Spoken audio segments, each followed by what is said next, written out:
এদিকে জুমার পরে সুখবর পেলেন শেখ হাসিনা। আওয়ামী লীগ ফিরলে পালাতে হবে এনসিপির নেতাদের। পাল্টে গেল রাজনীতির খেলা। তবে কি এনসিপির দিন শেষ? তাদের পায়ের তলার মাটি আজ মারাত্মকভাবে নড়বড়ে। এখনই যদি এনসিপির এই হাল হয়, তবে সাবেক প্রধানমন্ত্রী শেখ হাসিনা যদি দেশে ফেরেন, তবে কি হবে? হবিগঞ্জের হামলা তো কেবল একটা টেইলার মাত্র। শেখ হাসিনা ফিরলে বা আওয়ামী লীগ ঘুরে দাঁড়ালে নেত্রী বলেছে আর ক্ষমা করা যাবে না। কোরআনের উদাহরণ নেত্রী দিয়েছেন, কোরআনে উল্লেখ রয়েছে সমানের সমান, হাতের বদলে হাত, চোখের বদলে চোখ, মাথার বদলে মাথা। আর ক্ষমার চোখে দেখা যাবে না। অনেক ক্ষমা করা হয়েছে, পিঠ পেতে অনেক মার খেয়েছে আওয়ামী লীগের নেতা কর্মীরা, আর না। শেখ হাসিনা ডিসেম্বরের মধ্যে যে প্রত্যাবর্তনটি ঘটবে শেখ হাসিনার, সে প্রত্যাবর্তনকে ইউরোপের 4টি দেশ এবং এশিয়ার 4টি দেশ সমর্থন জানিয়েছে। সার্জিও বর্গ কি বার্তা নিয়ে এসেছেন সেটি নয়, আসল প্রশ্ন হলো তিনি কার জন্য বার্তা নিয়ে এসেছেন। শুধু তারেক রহমানের জন্য, সেনাবাহিনীর জন্য, জামায়াতের জন্য, এনসিপির জন্য, নাকি দিল্লিতে অবস্থানরত শেখ হাসিনার জন্য কোনো পরোক্ষ বার্তা এতে রয়েছে? দর্শক, নতুন একটা নিউজ আপনাকে স্বাগতম। প্রিয় দর্শক, বাংলাদেশের মধ্যে ঘটে যাওয়া বেশ কিছু চলমান ঘটনাবলী থেকে আপনাদের সামনে কয়েকটা গুরুত্বপূর্ণ খবর নিয়ে হাজির হয়েছি, যার কিছুটা অংশ বিশেষ ইতিমধ্যেই ভিডিওর শুরুতেই দেখেছেন। তো দর্শক, আর কথা না বাড়িয়ে চলুন দেখে আসবো আজকে সেই কাঙ্ক্ষিত ভিডিওগুলো। তবে তার আগে বলবো, যারা প্রতিনিয়ত আপডেট খবর দেখতে চান, তাহলে অবশ্যই আমাদের চ্যানেলটি সাবস্ক্রাইব করে পাশে থাকা বেল আইকনটি ক্লিক করে দিন। আর যারা ইতিমধ্যেই চ্যানেলটি সাবস্ক্রাইব করে রেখেছেন, তাদেরকে অসংখ্য ধন্যবাদ। তো চলুন দর্শক, ভিডিওটিতে একটি লাইক দিয়ে আমরা ধারাবাহিকভাবে সবগুলো ভিডিওর আলোচনা দেখে আসি। তবে কি সত্যিই ফুরিয়ে আসছে এনসিপির রাজনৈতিক সময়? আজ যদি সত্যি এই অবস্থা হয়, তবে সাবেক প্রধানমন্ত্রী শেখ হাসিনা দেশে ফিরলে কি হবে এনসিপি নেতাদের? 1 বছর আগের কথা, উত্তাল গোপালগঞ্জ, চারদিকে বারুদের গন্ধ, জীবন বাঁচাতে মরিয়া এনসিপির নেতারা। ঠিক সেই মুহূর্তে ত্রাতা হয়ে আবির্ভূত হয় বাংলাদেশ সেনাবাহিনী। এপিসি অর্থাৎ সাজোয়া যান দিয়ে নিরাপদে উদ্ধার করা হয় এনসিপির কেন্দ্রীয় নেতাদের।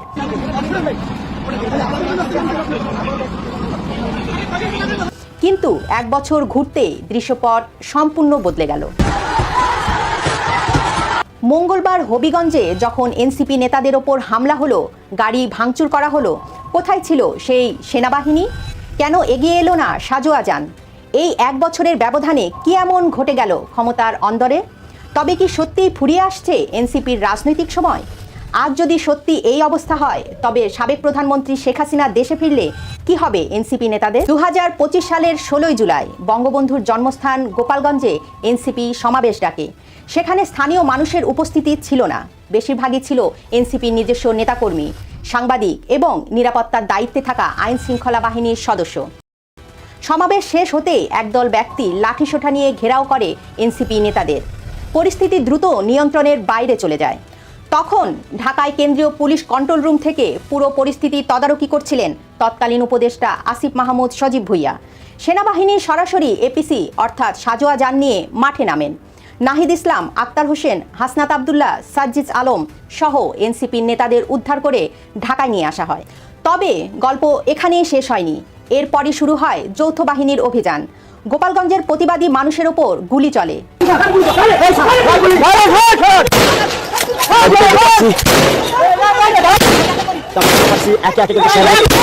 এতে দীপ্ত সাহা, রমজান কাজী, সোহেল রানা, ইমন তালুকদার, রমজান মুন্সি নিহত হয়। নিহত সবাই ছিল সাধারণ মানুষ।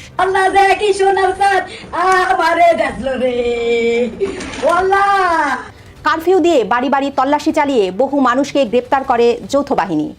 এরপর থেকে 16 জুলাইকে গোপালগঞ্জ গণহত্যা দিবস হিসেবে পালন করে আওয়ামী লীগ। এবার আসা যাক 2026 সালের 28 জুলাইয়ের হবিগঞ্জের ঘটনায়। এনসিপির পদযাত্রাকে কেন্দ্র করে সেখানে তৈরি হয় তুমুল উত্তেজনা।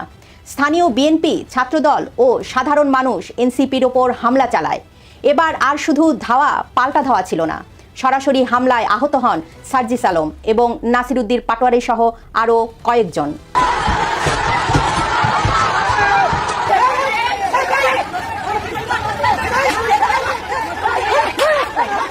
এনসিপির একাধিক গাড়ি ভাঙচুর করা হয়। পরিস্থিতি নিয়ন্ত্রণে হবিগঞ্জ শহরে জারি করা হয় 144 ধারা। পরদিন সেখানে যাওয়ার সময় পুলিশের সাথে নেতাকর্মীদের ধস্তাধস্তি হয়। তবে এখানে কোনো সেনা সাজোয়া যান বা এপিসি এনে নেতাদের উদ্ধার করা হয়নি, কিংবা হামলাকারীদের লক্ষ্য করে গোপালগঞ্জের মতো নির্বিচারে প্রাণঘাতী অস্ত্র ব্যবহার করা হয়নি। প্রশ্ন হলো, 1 বছরের ব্যবধানে সেনাবাহিনীর এই ভূমিকায় এত আকাশ পাতাল তফাৎ কেন? কেন গোপালগঞ্জে এপিসি গেল, গুলি চলল, কিন্তু হবিগঞ্জে কিছু হলো না? বিশ্লেষকরা বলছেন এর পেছনে রয়েছে তিনটি প্রধান কারণ। প্রথম কারণ, রাজনৈতিক গুরুত্ব। গোপালগঞ্জের ঘটনা ছিল অন্তর্বর্তীকালীন সরকারের ক্ষমতার একেবারে শুরুর দিকে। তখন আওয়ামী লীগকে নিশ্চিহ্ন করতে রাষ্ট্র সরাসরি তার সর্বশক্তি প্রয়োগ করেছিল। এনসিপি তখন ডক্টর ইউনূসের চোখের মণি, তাই গুলি চালাতে কিংবা সাজোয়া যান নামাতে এক সেকেন্ডও দেরি করেননি প্রশাসন। দ্বিতীয় কারণ, এনসিপির জনপ্রিয়তার পতন। 5 আগস্ট যে সাধারণ গণ অভ্যুত্থান ছিল না, এটি ছিল ষড়যন্ত্র, মানুষ তা বুঝতে পেরেছে। তাই এনসিপির নেতাদের এখন ঘৃণার চোখে দেখছে সাধারণ মানুষ। এনসিপিকে মানুষ একসময় পরিবর্তনের প্রতীক ভেবেছিল।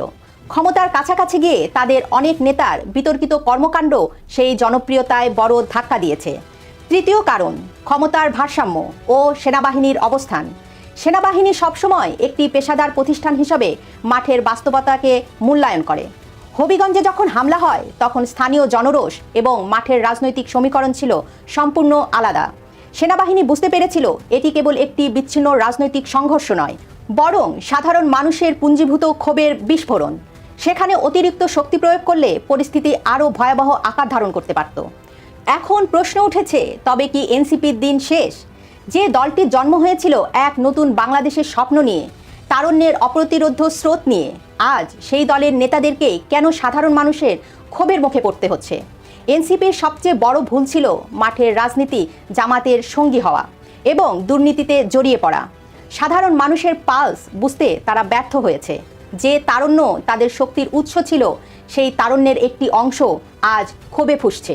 হবিগঞ্জের হামলা কোনো সাধারণ হামলা নয়, এটি আসলে জনরোষের একটি ছোট টেইলার মাত্র।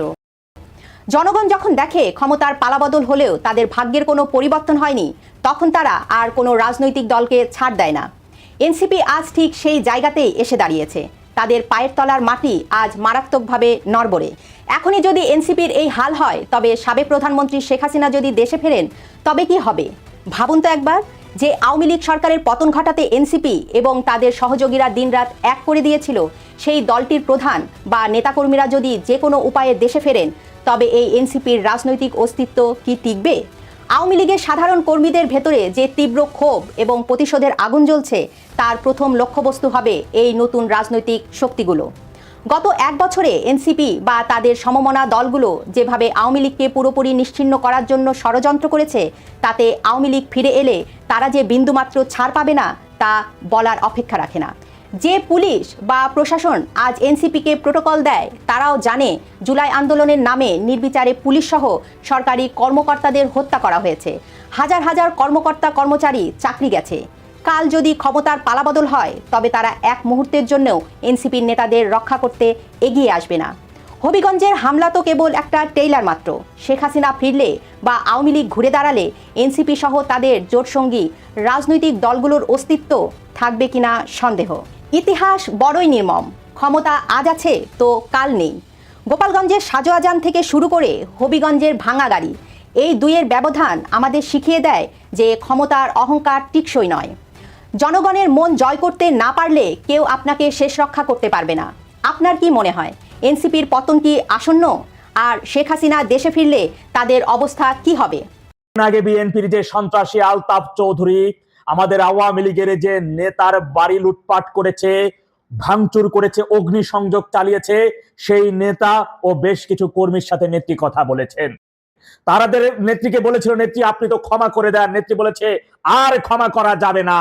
কোরআনের উদাহরণ নেত্রী দিয়েছেন। কোরআনে উল্লেখ রয়েছে সমানের সমান, হাতের বদলে হাত, চোখের বদলে চোখ, মাথার বদলে মাথা, ঘরের বদলে ঘর।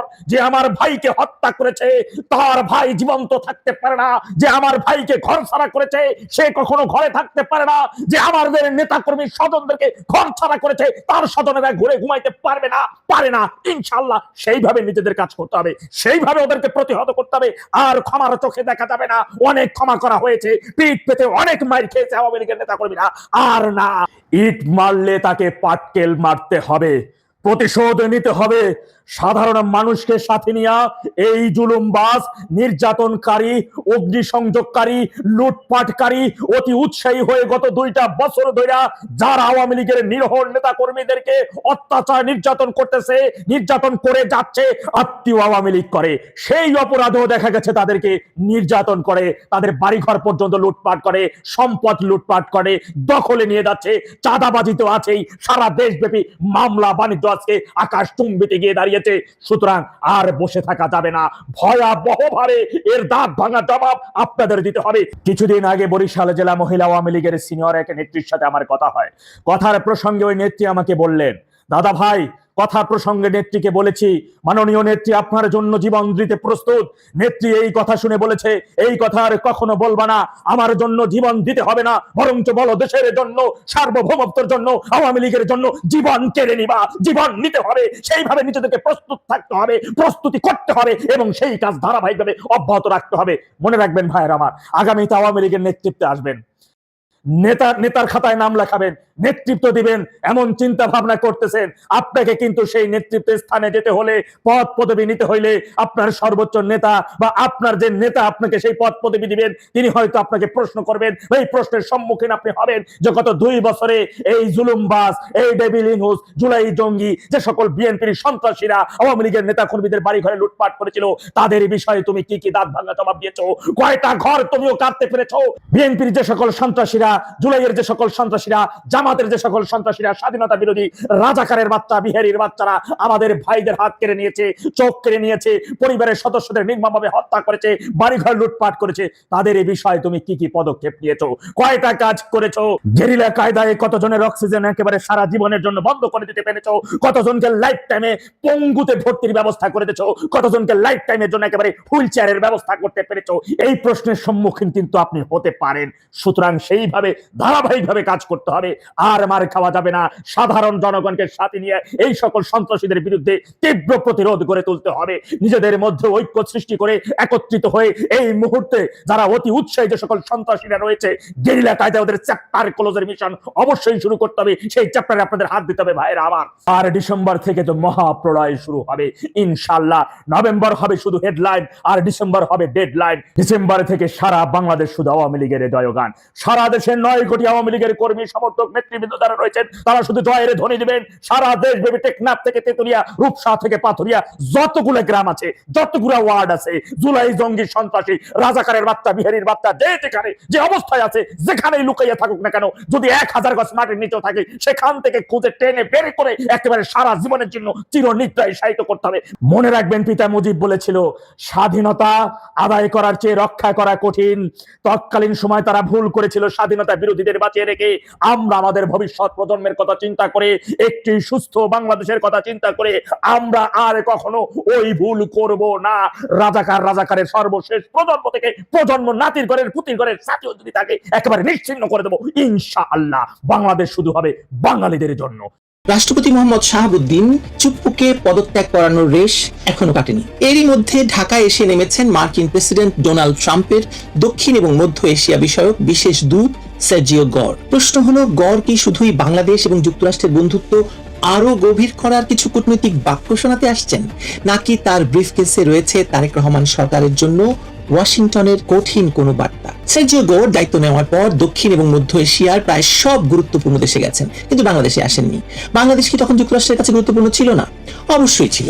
বরং 2024 সালে শেখ হাসিনা সরকার উৎখাতের পর বাংলাদেশে যে রাজনৈতিক বন্দোবস্ত তৈরি হয়েছে, তার অন্যতম প্রধান আন্তর্জাতিক সমর্থক বলুন, পেট্রোনাইজ বলুন, কিংবা পেছনের শক্তি বলুন, তা হলো যুক্তরাষ্ট্র।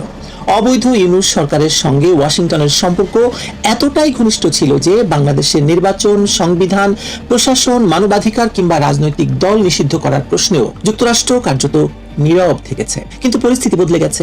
ইউনূস সরকার বিদায় নিয়ে তারেক রহমানকে ক্ষমতায় বসিয়ে দিয়ে গেছে তাও যুক্তরাষ্ট্রের সহযোগিতায়, যুক্তরাষ্ট্রের নির্দেশে বলতে পারেন। আর ক্ষমতায় বসেই তারেক রহমান এমন কিছু পদক্ষেপ নিয়েছেন যা ওয়াশিংটনকে নতুন করে বাংলাদেশের দিকে তাকাতে বাধ্য করেছে। সবচেয়ে বড় ঘটনাটি তারেক রহমানের বেইজিং সফর। এই সফরে চীনের সঙ্গে অর্থনৈতিক সহযোগিতা, অবকাঠামো, প্রতিরক্ষা, সমুদ্র বন্দর এবং আঞ্চলিক যোগাযোগ নিয়ে যে আলোচনা হয়েছে তা নিছক দ্বিপক্ষীয় সম্পর্কের বিষয় নয়। মংলা বন্দরের আধুনিকীকরণে চীনের সংশ্লিষ্টতা, চীন মিয়ানমার বাংলাদেশ অর্থনৈতিক করিডোরের আলোচনা এবং চীনা অস্ত্র কেনার সম্ভাবনা যুক্তরাষ্ট্র এবং ভারতের কাছে একই সঙ্গে উদ্বেগের বিষয়। কারণ বাংলাদেশ কোনো বিচ্ছিন্ন দ্বীপ নয়। বঙ্গোপসাগরের তীরে বাংলাদেশের অবস্থান এমন এক জায়গায় যেখান থেকে ভারতের উত্তর পূর্বাঞ্চল, মিয়ানমার, বঙ্গোপসাগরের সমুদ্রপথ এবং দক্ষিণ পূর্ব এশিয়ার প্রবেশদ্বারকে প্রভাবিত করা যায়। ফলে বাংলাদেশের বন্দর, প্রতিরক্ষা ব্যবস্থা এবং যোগাযোগ অবকাঠামোয় চীনের প্রবেশকে ওয়াশিংটন শুধু ব্যবসা হিসেবে দেখবে এমনটি ভাববার কোনো কারণ নেই। সার্জিও গরের সফরের প্রথম বার্তাটি তাই সম্ভবত খুব পরিষ্কার।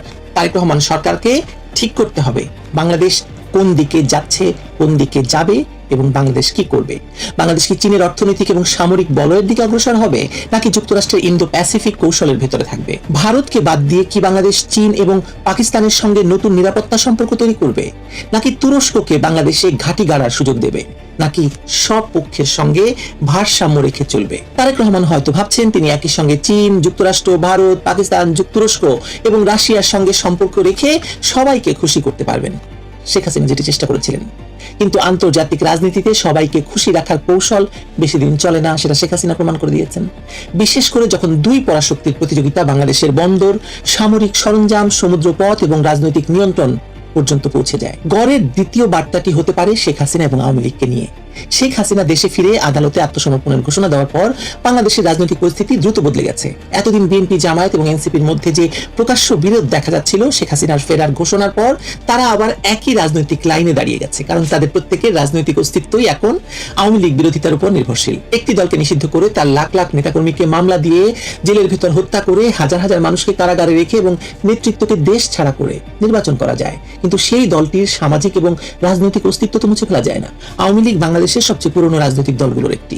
মুক্তিযুদ্ধ, রাষ্ট্র প্রতিষ্ঠা এবং দেশের সামাজিক কাঠামোর সঙ্গে দলটির আমূল সম্পর্ক রয়েছে। ফলে আওয়ামী লীগকে অনির্দিষ্টকাল রাজনীতির বাইরে রাখার চেষ্টা বাংলাদেশকে স্থিতিশীলতা দেবে না, বরং স্থায়ী সংঘাত তৈরি করে ফেলেছে ইতিমধ্যে। যুক্তরাষ্ট্র আওয়ামী লীগকে ভালোবেসে রাজনীতিতে ফেরাতে চাইবে, বিষয়টি এমন নয়। কারণ যুক্তরাষ্ট্রের সঙ্গে আওয়ামী লীগের সম্পর্ক ভালোবাসার সম্পর্ক নয়, এটা আমরা সবাই জানি। প্রশ্ন তুলবেন আপনিও। পরাশক্তির রাজনীতিতে ভালোবাসা বলে তো আসলে কিছু নেই।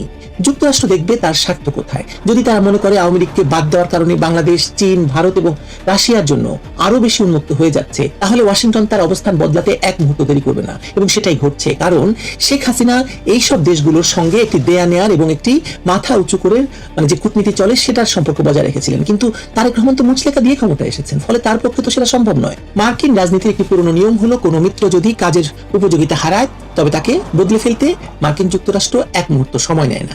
অবৈধ ইউনূস সরকারকে ব্যবহার করে শেখ হাসিনাকে সরানো হয়েছে। ইউনূস সরকারের প্রয়োজন শেষ হলে তারেক রহমানকে ক্ষমতায় বসানো হয়েছে। এখন তারেক রহমান যদি ওয়াশিংটনের নির্ধারিত সীমার বাইরে বা ছকের বাইরে চলে যান, তাহলে তার বিকল্প নিয়েও তো আলোচনা শুরু হতে পারে। হয়ে গেছে ইতিমধ্যে, আপনি দেখতে পাচ্ছেন না? রাষ্ট্রপতি শাহাবুদ্দিনের পদত্যাগকে এই বড় ছবির বাইরে আপনি দেখতে পারেন?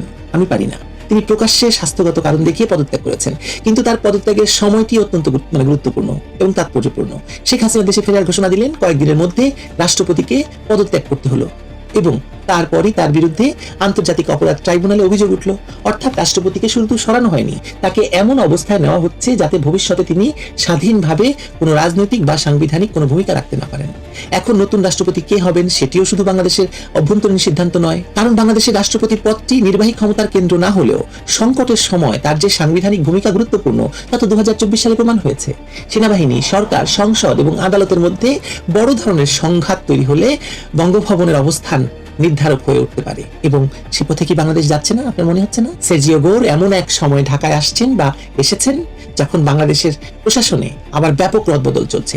আওয়ামীপন্থী সন্দেহে কর্মকর্তা এবং শিক্ষকদের অপসারণের চেষ্টা চলছে এবং হচ্ছেও। আদালতের জামিনের পরও নতুন মামলায় গ্রেপ্তারের ঘটনা ঘটছে এবং সুপ্রিম কোর্ট বা হাইকোর্ট সেটি আবার অনুমোদনও দিয়েছে। এবং মব সহিংসতা নিয়ন্ত্রণে সরকার যে চরমভাবে ব্যর্থ হয়ে উঠেছে তার প্রমাণ তো আপনি সর্বত্র দেখতে পাচ্ছেন। এগুলো কি বিচ্ছিন্ন ঘটনা? মোটেও নয়। এগুলো এমন একটি রাষ্ট্রের লক্ষণ যেখানে সরকার আইন দিয়ে নয়, রাজনৈতিক চাপ, ভয় এবং প্রতিশোধের মাধ্যমে কর্তৃত্ব ধরে রাখতে চাইছে। জুলাই সন্ত্রাসীদের মবকে রাষ্ট্রীয় শক্তির বিকল্প হিসাবে ব্যবহার করে যে ব্যবস্থা অবৈধ ইউনূস সরকার তৈরি করেছিল তারেক রহমানের সরকার, সেই ব্যবস্থাই উত্তরাধিকার সূত্রে পেয়েছে এবং বলবৎ রেখেছে। এখন প্রশ্ন হলো, সরকার এই মবকে নিয়ন্ত্রণ করছে নাকি মবই সরকারকে নিয়ন্ত্রণ করছে? যুক্তরাষ্ট্রের জন্য এখানে মানবাধিকার যতটা গুরুত্বপূর্ণ, তার চেয়ে বেশি গুরুত্বপূর্ণ আসলে স্থিতিশীলতা।